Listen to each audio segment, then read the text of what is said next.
What's going on, everybody? Welcome back to the Nerdy Mark channel. I am Sid the Nerdy Mark, and this is What's Your Fantasy? So what is What's Your Fantasy? Well, it's where I take a scenario or a particular professional wrestler and talk about how I would like to see them booked or in a different promotion or whatever it may be. In other words, fantasy booking. Now, I know a few years back when I first started this channel, one of my initial videos was like my first ever predictions video. And I said in that one that I would not want to make a full 10-minute long video or whatever of me doing a fantasy booking scenario, a scenario that may or may not happen. But, a lot of things have changed in the wrestling industry, in my life, my interests. Now, I would definitely just like to see certain scenarios play out in a certain way, and this is just my way of doing it, so I hope you enjoy. So for my first ever fantasy booking video, what did I decide to do? Well, you see the title of the video. It is how I would book Adam Cole, baby, in AEW. Now, why did I pick Adam Cole and not someone like CM Punk or Daniel Bryan? Well, first of all, I feel like booking those two guys is kind of just going on the beaten path.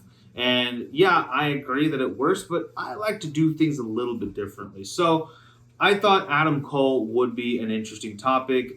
Besides, there are other wrestling channels that do fantasy booking, and I'm sure many of them would have covered CM Punk and AEW. I already know that one of my favorite YouTube channels, Parts Fun Known, already covered Daniel Bryan and AEW. If you want to watch that video, I'll put a link in the description. They're not paying me or anything to say this, although I would be more than happy to accept a check from them. But I thought I'd do something a little different. I thought I'd see how I would book Adam Cole in AEW. And by the way, this is just my first time doing it, so, please be nice, I guess.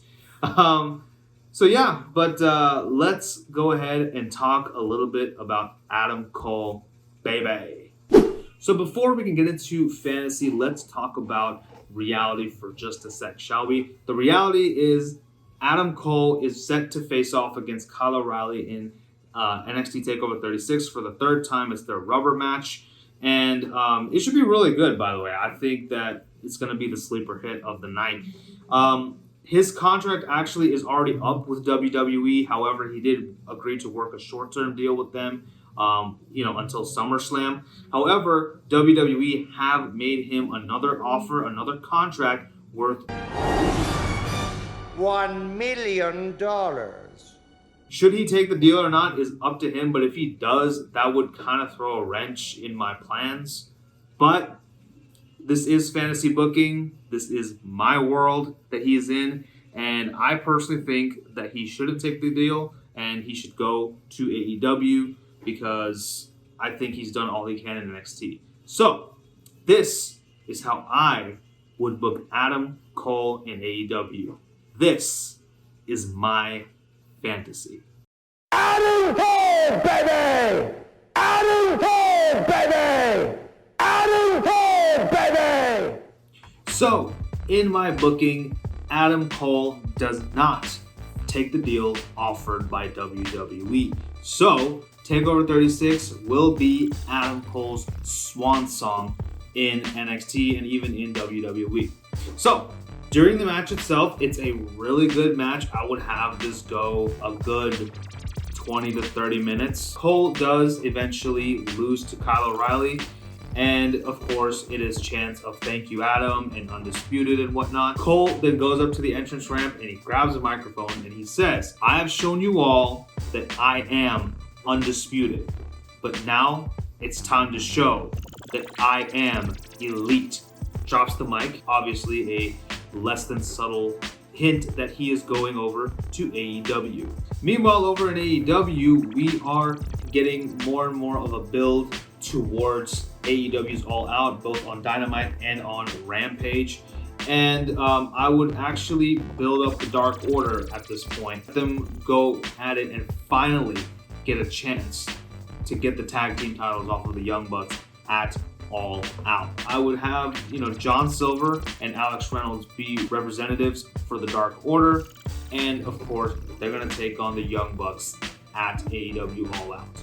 So fast forward to All Out 2021. We got the Young Bucks versus the Dark Order in a Texas Tornado match. I really like these. I wish they did more of these. I love the Texas street fight they did, that Santana and Ortiz did with the Young Bucks. Dude, give me something like that. I think I think this feud does warrant it because there is some bad blood between the Dark Order and the Young Bucks. So I think it would be really cool. During the match itself, we do have Gallows and Anderson making a run-in on behalf of the Bucks. Then Stu Grayson and Evil Uno are coming in and they're standing with two hooded figures. I mean, the Dark Order has a lot of people, and it could be any two people. They come in and they try to even out the odds. Both Stu Grayson and Evil Uno do give chase to Gallows and Anderson, but the two hooded figures remain, and they come in, and I would have one of the hooded figures super kick John Silver. Excalibur exclaims because he knows who that is,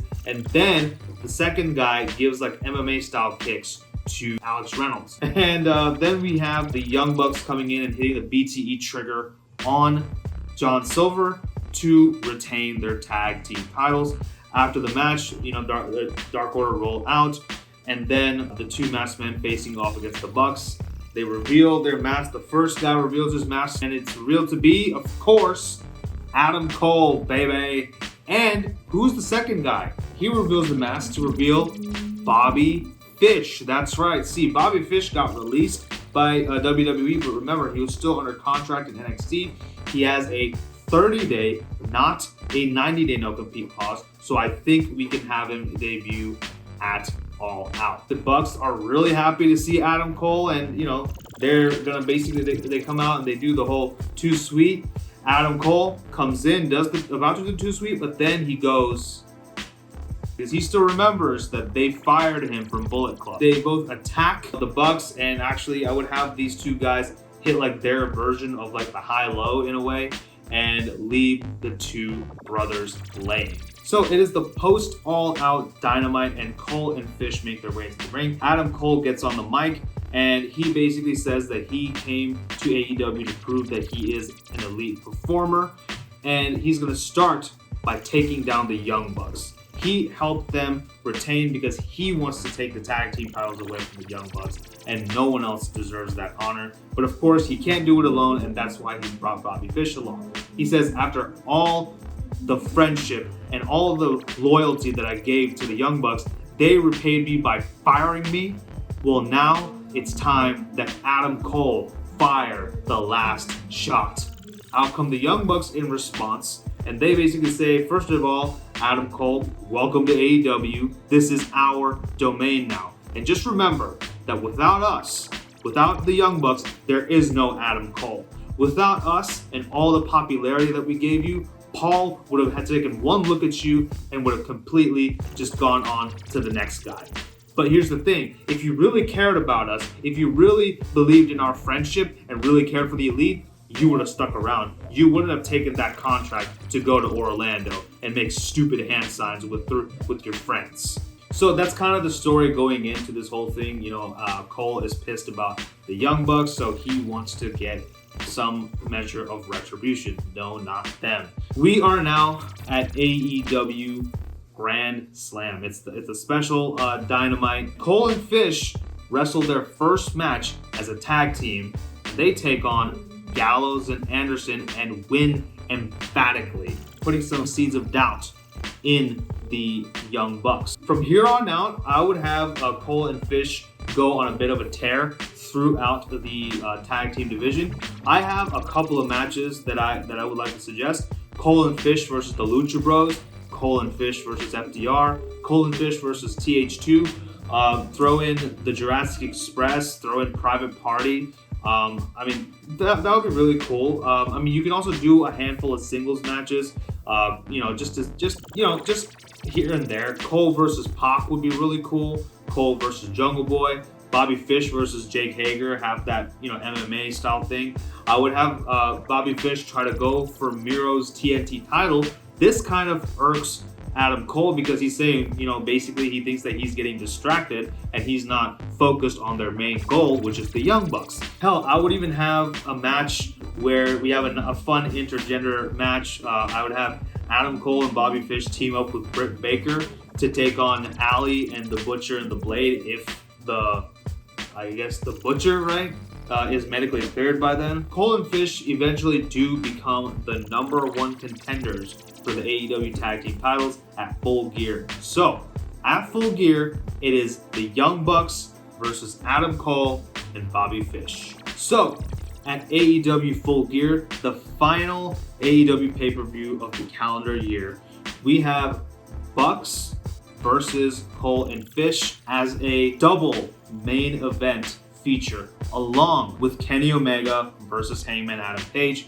Hangman, by the way, wins the AEW title and has a good lengthy run with that. Bucks versus Cole and Fish, I would have this go about a good 25 to 30 minutes because all four men are just absolutely fantastic. I would actually have Fish be like the real MVP in this match. Just let him completely show out in this whole damn match. I mean, Cole does a great job too, but people note Bobby Fish doing a lot of the heavy lifting, doing the lion's share of work in this match.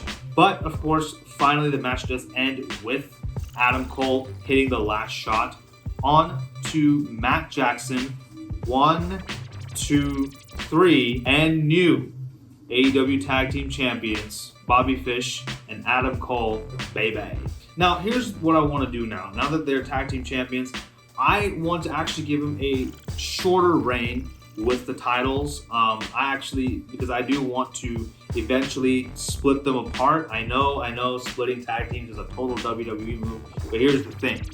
Adam Cole and Bobby Fish are two phenomenal workers, and I think they deserve a little bit more than just the tag team titles. That should not be their ceiling. I think they deserve to be, in main event pictures, the TNT title picture, all that good stuff. So we start, having seeds of dissension. We start seeing that, the announcers put over how much of the work Bobby Fish did. This kind of irks Cole because Cole is supposed to be the main attraction.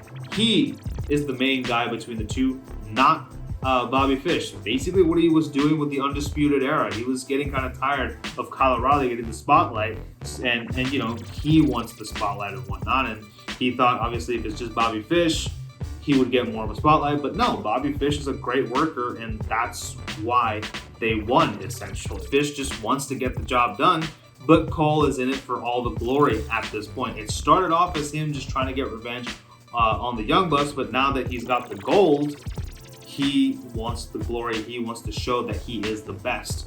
We're not going to say best in the world, don't worry. I would have them, kind of aggressively, more and more aggressively tagging each other in and out of matches. I would have, at times, Adam Cole, tagging himself in to hit a last shot on his opponent to retain the title. He can say that he pinned the opponent, and because of him, we retain the tag team championships. So, he's really becoming more of the Marty Jannetty, but he's trying to be the HBK, if that makes sense. We now fast forward to the year 2022, and Cole and Fish are hanging on by a very thin thread. Literally, the only reason they're together is because they're champion. They hate the sight of each other at this point, but they have to stick together because the tag team titles hang in the balance. But we're just waiting for that straw to break the camel's back, and that comes in the form of Santana and Ortiz, because it is high time you put the tag team titles